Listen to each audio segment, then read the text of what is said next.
Every year, the world spends billions chasing just one thing: to live a little longer.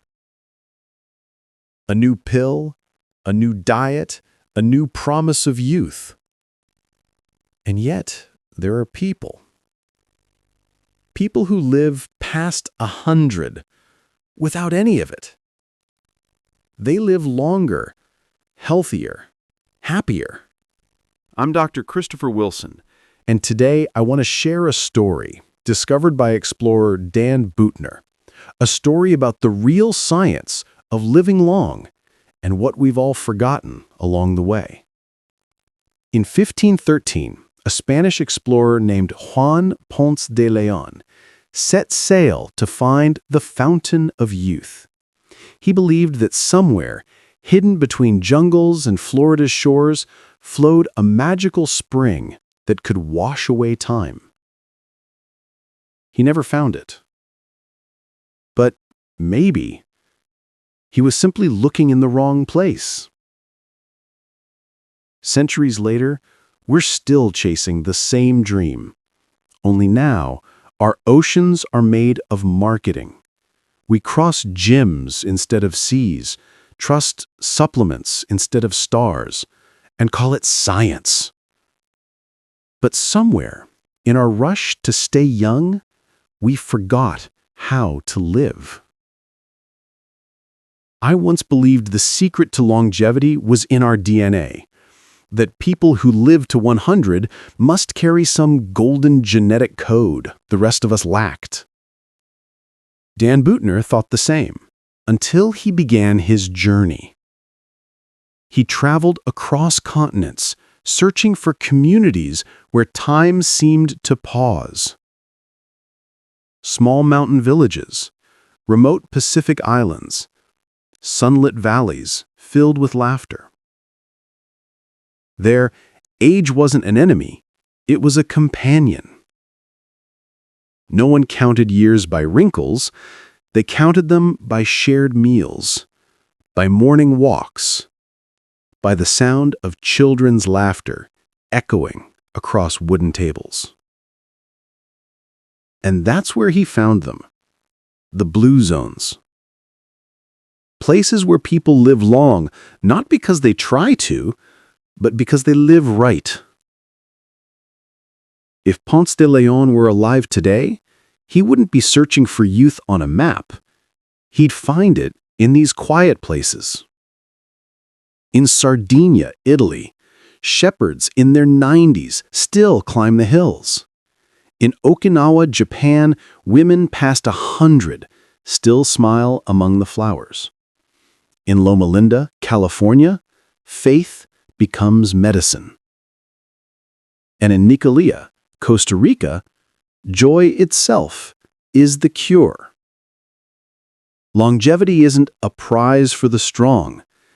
It's the result of a life lived with love, rest, and laughter.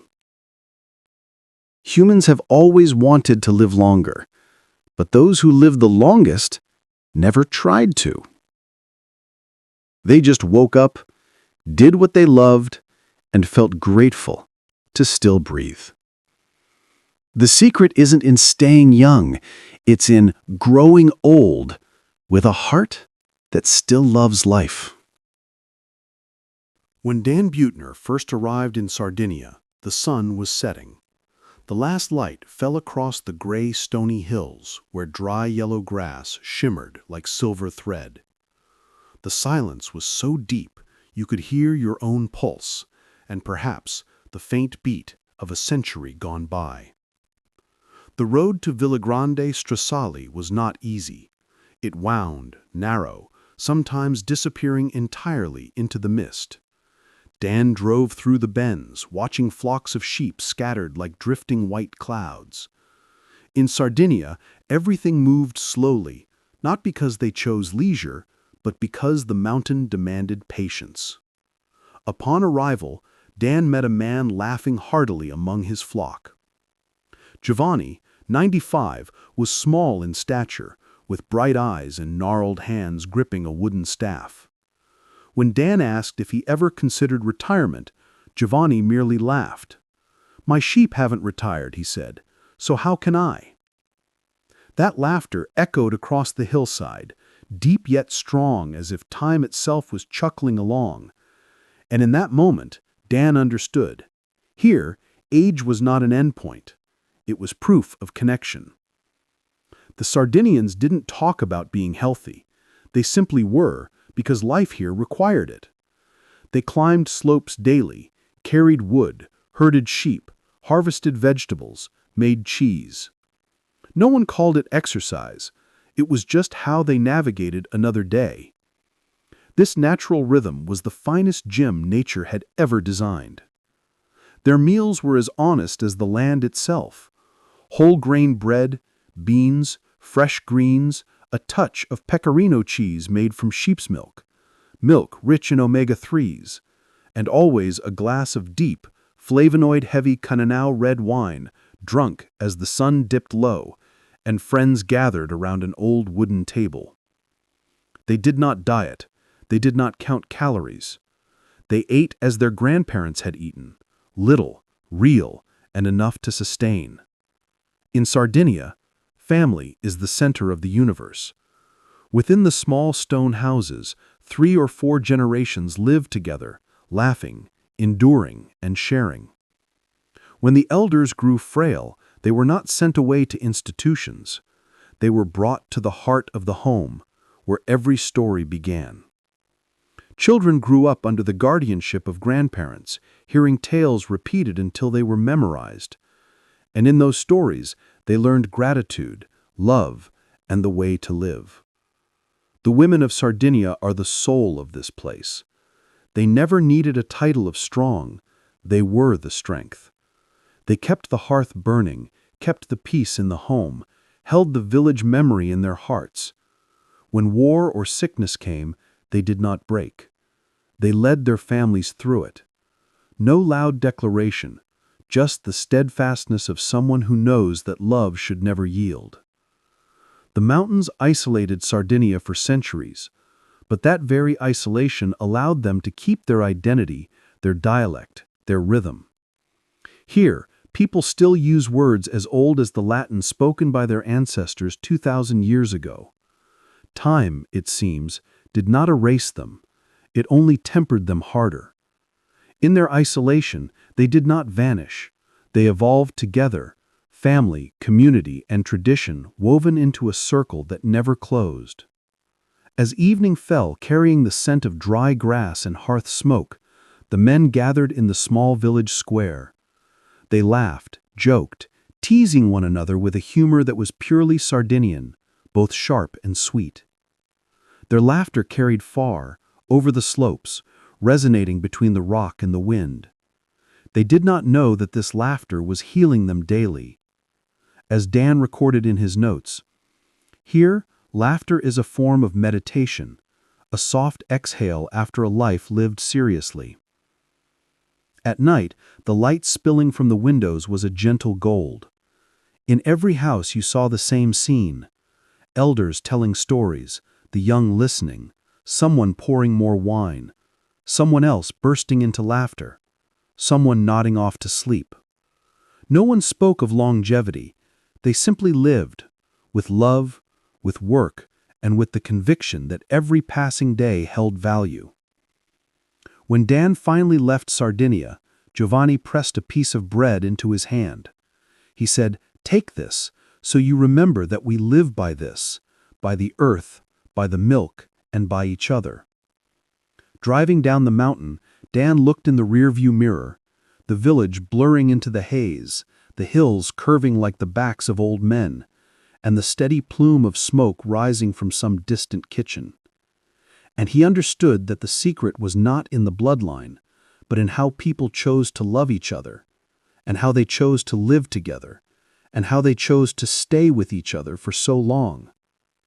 The Sardinians do not live long because they fear death. They live long because they never stop loving this life. When Dan Buettner arrived in Okinawa, the day was just breaking. Early sunlight filtered through the papaya leaves, casting patterns on the old red-tiled roofs. The air tasted of salt from the sea and sweetness from the soil. Everything felt light, even time itself. On a village path, he met Masao, a 102-year-old woman who was smiling as she carefully picked blades of grass around a bed of chrysanthemums. Her hands trembled slightly, but her eyes sparkled as if youth still resided within them. When Dan asked her the secret to longevity, she simply replied, "Ikigai." That Japanese word means the reason to wake up each morning. Not out of obligation, not for money, just a small reason enough for a person to feel their continued significance. In Okinawa, Ikigai is the golden thread connecting every person to life. An old woman grows flowers because she wants to see the color at dawn.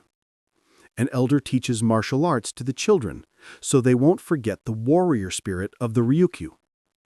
A 90-year-old farmer still goes to his field, not because a harvest is needed, but because the soil still requires the touch of his hands. Everyone here knows their reason, and they cling to it like a climber holds the rope. When you have Ikigai, you don't have to try to live. You simply continue living, naturally, calmly, and with deep appreciation. The Okinawans eat as if they are in conversation with their bodies. No rushing, no excess. Meals are small, stopping at 80% fullness. They call this hara hachibu. The table always holds greens, soy products, purple sweet potatoes, small fish, miso soup, and chrysanthemum tea. Every dish is slow-cooked, seasoned by hand, not by recipe. They believe that a stomach too full makes the spirit tired. And when you watch them eat, you see what science often overlooks.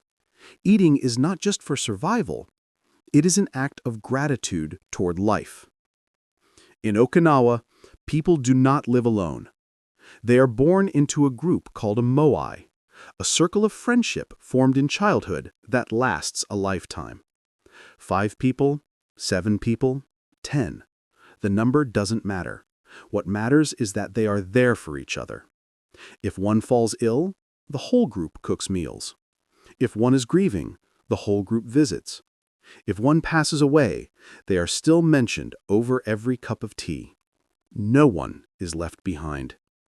In Okinawa, loneliness is almost non-existent, and perhaps that is their most secret elixir of life. Dan once sat among such a moai, simply to listen to them talk. They laughed often. They didn't discuss age, nor did they dwell on sickness. They spoke of grandchildren, of the rainy season, of the fish in the pond. When a woman mentioned she had just planted another papaya tree, the group applauded like children. No one scoffed at the small achievement, because here, every small joy deserves celebration. Amidst that laughter, Dan wrote in his notebook, "In Okinawa, they do not search for happiness. Happiness finds them, daily in every small thing they love." In the late afternoon, Dan walked along the shore. 90-year-olds pedaled their bicycles leisurely, stopping to chat near the waves. An old man with a white beard laughed and waved his hand. "Don't hurry. The sea is old, and so are we." That statement was simple, yet it held the philosophy of a people who learned to live with time, not against it. In Okinawa, people age like a flower blooming, slowly, naturally, and radiant in their own light. As twilight fell, the village lit up. The scent of hot soup drifted from the small houses. Inside, people sat around tables, eating, laughing, and sharing stories. No one stared at a screen. No one hurried the end of the meal. Conversation mingled with the wind, the crickets, the sound of the teapot steaming, blending into the light music of existence. Dan looked around and saw peace on every face. No one was trying to stay young forever. There were only people aging beautifully. And perhaps in that beauty, they found what the rest of the world was losing: stillness within the motion. Before leaving Okinawa, Dan returned to greet Masao, the flower grower from that morning. She gave him a small chrysanthemum blossom, speaking in a raspy voice. "Take it with you. It will bloom if you remember to water it every day." On the flight off the island, Dan watched the blue sea below, thinking of her words. Perhaps Ikigai is like that flower. It only blooms when you dedicate time to tending it every day with a small act of gratitude. The Okinawans do not try to live long. They simply live with purpose. And that is what makes time reluctant to leave them. In Southern California, barely an hour's drive from Los Angeles, there is a small town called Loma Linda. There are no flashy billboards, no cluster of towering buildings, but this place holds a quietude that few cities retain, a silence that settles deep. Dan Buettner arrived in Loma Linda on a Friday morning. The sky was clear and dry. The sunlight was golden as if filtered through church glass. On the road, he saw older men and women jogging, walking dogs, or cycling at an unhurried pace. Here, no one rushed. Even time seemed to slow down toward the weekend. In Dan's notebook, the first entry read, "In Loma Linda, they don't just live longer, they live with faith." The town is home to many Seventh-day Adventists, a religious community that profoundly believes in caring for the body as a sacred gift from God. They see health not as a goal, but as a spiritual responsibility. In Loma Linda, people do not smoke, they do not drink alcohol, they eat mostly vegetarian, sleep sufficiently, and pray regularly. And every Saturday, they rest completely. No work, no shopping, no anxieties. Only church, reading scripture, meeting friends, and being with family. One quiet day every week, but that quietude stretches across a lifetime. When Dan asked Dr. Ellsworth Wareham, a renowned retired cardiac surgeon who worked until 95, he smiled gently. "We believe this body is the temple of the soul. If you care for it well, it will serve you long." Dr. Wareham drove himself to work until he was 97. When he passed, he was healthier and sharper than most people half his age. His life was living proof of a simple philosophy. Health is faith demonstrated through action. In the afternoon, Dan accompanied a group of seniors on a walk through Hulda Crooks Park. Some were 70, some 80, one was nearly 100. All of them laughed, discussing lentil recipes, the best way to grow avocados, and the Book of Revelation. They did not talk about illness. No one complained of pain. No one feared aging. They spoke of God, of friendship, of the garden they would plant next season. A woman named Ruth said, "God gives me one more day, so I will live that day as a gift. If He calls me home tomorrow, I will go with gratitude." That statement made Dan quiet for a long time, not because he was moved, but because he felt peace, a rare sensation in the modern world. If Sardinia taught us about family and Okinawa taught us about purpose, then Loma Linda taught us about belief. A belief that is not loud, not preached, but expressed in every meal, every breath, every moment of rest. Their faith was not only in the Bible. It was in the bowl of vegetable soup at night, in the blessing before eating, and in the hands clasped during prayer. The people of Loma Linda believed that friendship is therapy, rest is the tonic, and love is the immunity. No laboratory could prove it, but their bodies testified to it instead of science. As Dan observed, he realized they shared one profound truth. They were not afraid of death. They lived with acceptance that every breath was grace. Death to them was not an enemy, but a gentle invitation to return. And perhaps that very acceptance allowed them to live longer than anyone else. As the sun set, the church bells rang. The whole town seemed to pause. People walked home through lanes lined with blossoming orange trees. In every kitchen, a vegetarian dinner was ready. The smell of toasted bread, simmering beans, sweet carrots drifted through the street. At the table, the whole family held hands, eyes closed. No haste, no television noise, only the soft sound of the wind rustling the window pane and a simple prayer. Thank you, Lord, that today we are still together. Before leaving Loma Linda, Dan visited the hospital where the Adventist doctors worked. A young nurse told him, "We treat the sickness, but they, the elders out there, they are the ones teaching us how to live well." Driving away, Dan looked through the car window and saw the seniors still walking beneath the sunset, their pace slow, their shadows stretching long across the burnished road. They were not fighting time. They were walking alongside it. The people of Loma Linda do not live long because they avoid suffering. They live long because they know how to rest within that suffering. They believe every day granted is a day to love, and that love, not medicine, is the real miracle. When Dan Bertner arrived in Nicoya, Costa Rica, he was already accustomed to the stillness of the mountains, the chill of Italy, and the meditative light of Japan. But Nicoya was different. This place did not whisper, it laughed. From the moment his feet touched the red dirt road, Dan heard laughter.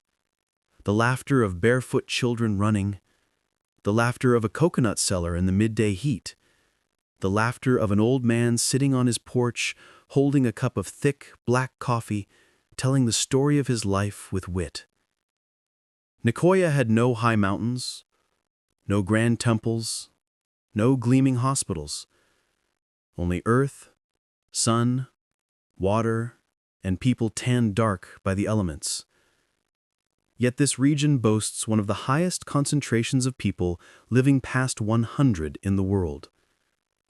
Dan traveled through the small villages, watching the elders still working the fields, still sweeping the yard, still smiling when they met a stranger. They did not live long to prove a point.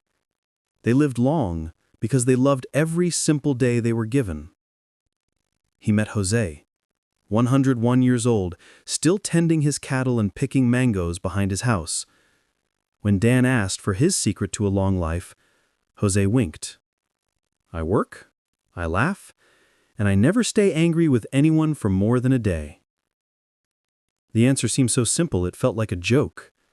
But in Nicoya, simplicity is the philosophy. The people here rise early, work outdoors, eat lightly, and end the day with a family meal. They eat black beans, corn, squash, cooked bananas, small fish, and water rich in natural calcium from the local streams.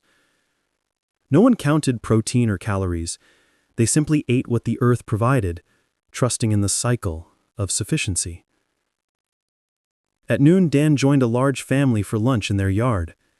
They ate slowly, laughed often, discussing the weather, the coming rains, and the neighbor's cow. Midway through the meal, the elderly mother arose and moved around the table, refilling the water for everyone, from the youngest grandchild to the son-in-law. No one asked her to, everyone expected her to. It was an unspoken ritual. a way of showing love through service. They had no concept of self-care. They cared for each other, so that all of them remained well. In Nicoya, faith and family merge into one. The people believed in God, but they believed in each other just as fiercely.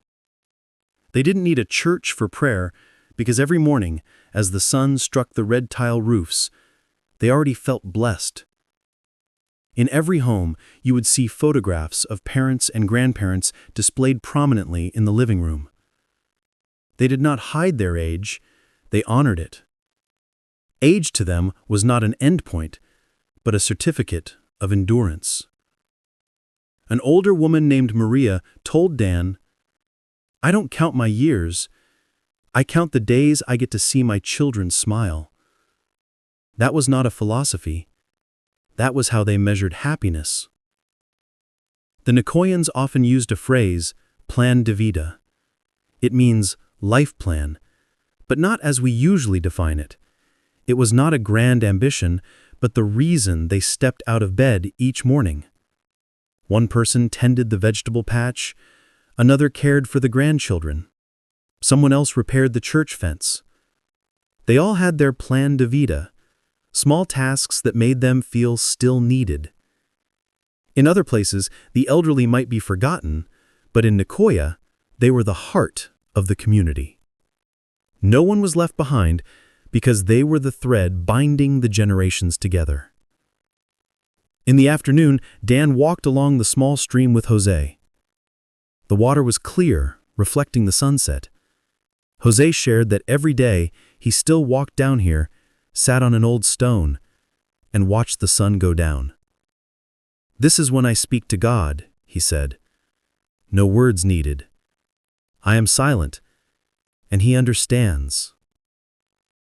When Dan asked for his secret to a long life, Jose laughed. "Why should I fear? I have lived long enough to see everything become more beautiful each day." That statement stayed with Dan throughout his journey. Because in the modern world, where people chase youth, the Nicoyans were chasing joy. And perhaps that joy is what kept them perpetually young. Before leaving, Dan was invited to share a cup of coffee. On the table were corn cakes and ripe mangoes. Maria looked at him and smiled. "Don't forget, son. Living long isn't hard. What's hard is making sure every day that passes is worth living." Dan nodded, took the coffee, and inhaled deeply. The aroma was as simple as the earth, yet it warmed him to the core. Leaving Nicoya, he glanced back in the mirror, seeing the elders still sitting on their porches, seeing children still laughing in the dusty lanes, seeing the sun sink like the smile of the world.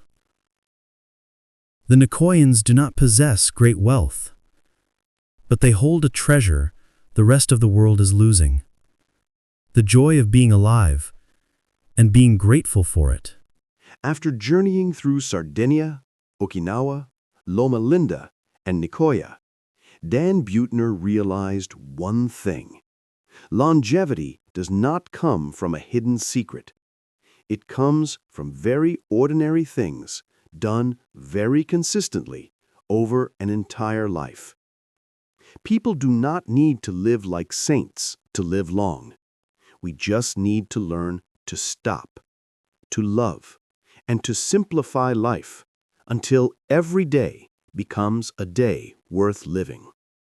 On the flight back to Minnesota, Dan wrote the first line in his notebook for the Blue Zones. Longevity is not a prize, but the consequence of a life lived in rhythm. And what he drew from thousands of miles of travel boiled down to 9 habits, the Power 9 that the world later called the longevity formula.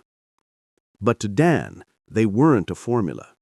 They were simply the way people lived beautifully, naturally.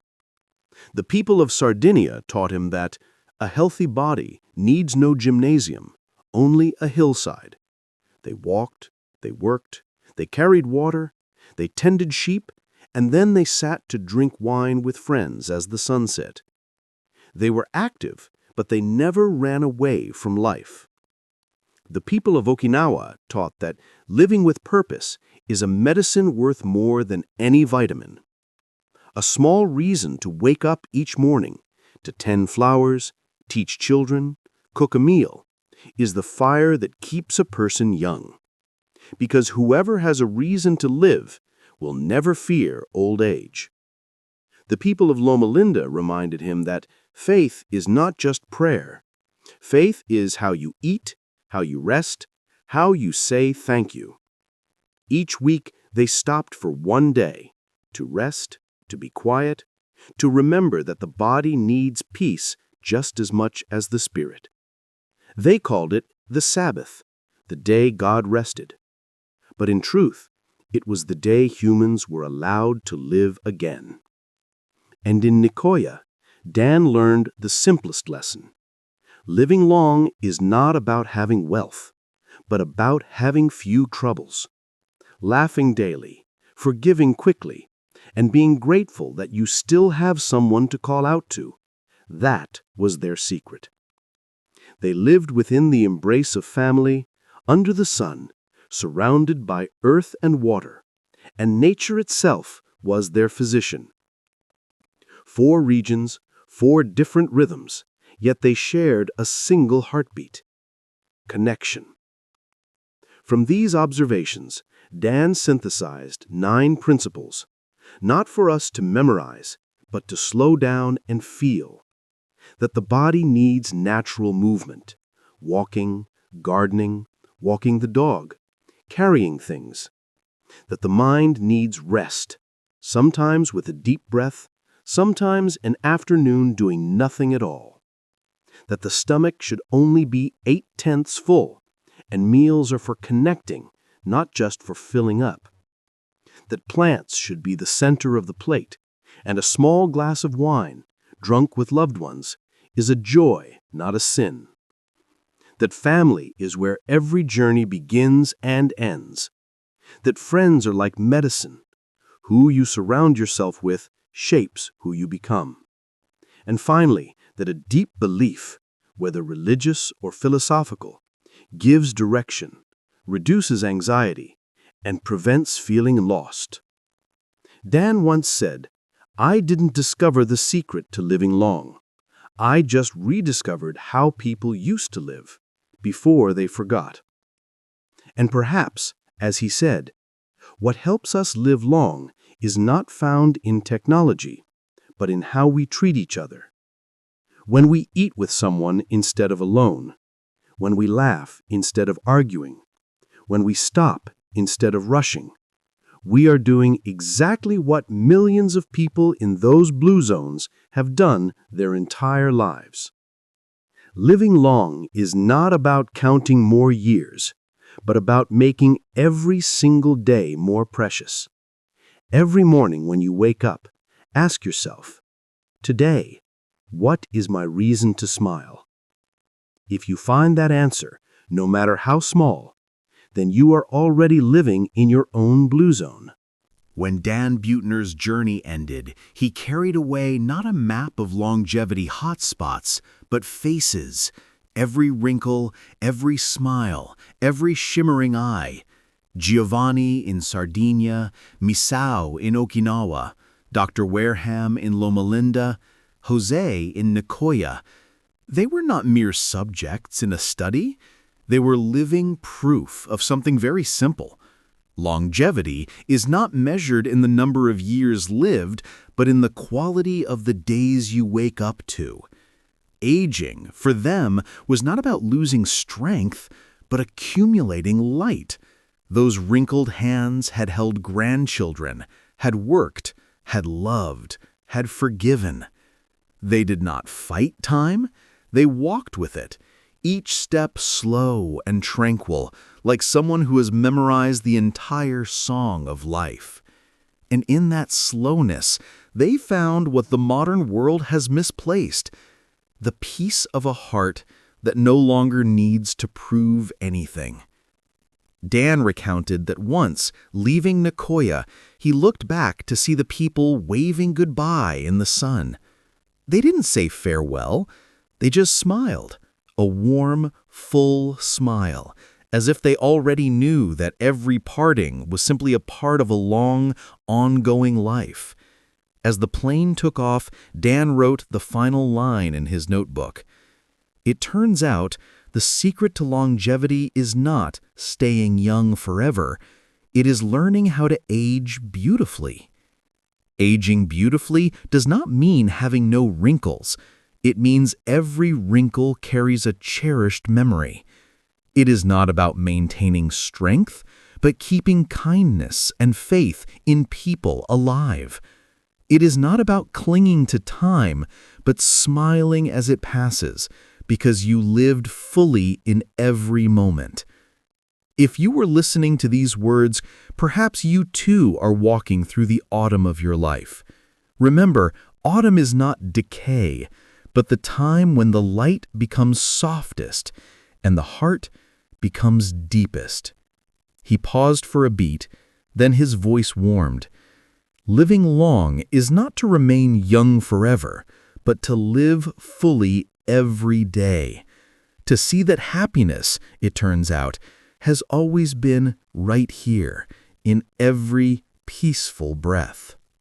We cannot hold on to youth forever, but we can keep a young heart by being grateful, by loving, and by smiling every single day.